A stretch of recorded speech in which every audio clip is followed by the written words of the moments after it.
Joining us with more on everything AI is longtime tech entrepreneur Arjun Sethi. He is the chairman and co-founder of VC firm Tribe Capital. He is also the co-CEO of Termina.ai.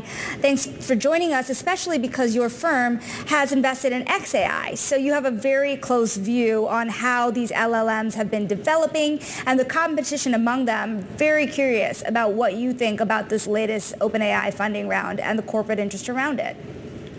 Yeah, thanks for having me. I think the right way to think about it is the corporate interest, especially from a company like NVIDIA, is more about if you take a look at their portfolio diversification of where their revenue comes from, the fastest growth in the future is going to come from companies like OpenAI and the types of developers that they're going to support moving forward. So go ahead, please. Go ahead. So what that means is that NVIDIA is not just a hardware and company, it's a hardware and software company. It's attracting developers, and they have to partner with other developers and other companies similar to OpenAI. So OpenAI being the biggest, it's a foregone conclusion that they have to partner with them in some capacity, similar to Apple. So given that you have invested in XAI, draw me a map a little bit on where different companies are going to play in this ecosystem.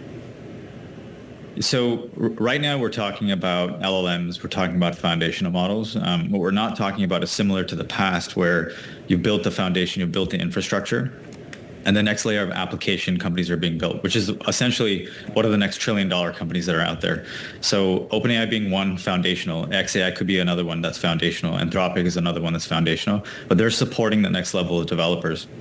You take a look at what companies are doing today, similar to what a lot of venture firms are trying to figure out, which is how do you leverage AI to be more efficient, or how do I save cost or increase revenue? Today, with the aspect of what you see with OpenAI, is that every single company in our portfolio is leveraging these prompts and leveraging AI in some way. And so what is the net effect? Is that they're being 25 to 50% more efficient. It's not 10x yet. We're working our way there as these companies get larger and they build better developer tools. But that's an increased efficiency, and that has a high amount of impact. So any corporate interest that's coming into OpenAI is looking at that not just for themselves, but they're looking at that for the future of their business, keeping the business that they have with their developer community, and making sure that more of these developers are going to continue to succeed on their platforms, because that's what's going to continue to drive their business. So for NVIDIA, it's a lock-in because they have software plus hardware, and that is the de facto monopoly today. Arjun, can you talk to me a little bit about valuation here? You have a report out from your company about what you call a weather report, about the supply dynamics in private markets. When we talk about OpenAI, we're talking about a valuation that could be over $100 billion, but really there are only a handful of companies in the world with that kind of valuation underpinning them. So what else are you seeing in the private markets right now? So the way to sort of think about private markets is worldwide. So let's take China, India, US, and then Latin America as a whole. US and China has sort of dominated valuations for a while, and a lot of capital has been flowing into anything that's software and tech enabled. The next phase of that was anything that's software tech enabled and the label of machine learning and AI. And so that's where a lot of the capital is going. So far, most of the investments in the private world that's been going into AI has been coming from corporates. It hasn't been coming from venture capital. Venture capital traditionally is invested in anything that's vertically integrated or vertical application, which basically means like, how do you leverage AI into a fintech? How do you leverage AI into healthcare, et cetera, et cetera? Those are where most of the investments are going in. So valuations for those types of opportunities in the beginning are really high. Then midway through the cycle, it becomes low again. And then what you'll see is something that's much more intrinsic versus options value related. When you think about the global view here, there's a lot of concerns in the AI world about that competition towards AI spending, towards AI development between the US and China. What do the dollars say? Well, most of the dollars today are going towards development in the United States. That's actually very, very clear.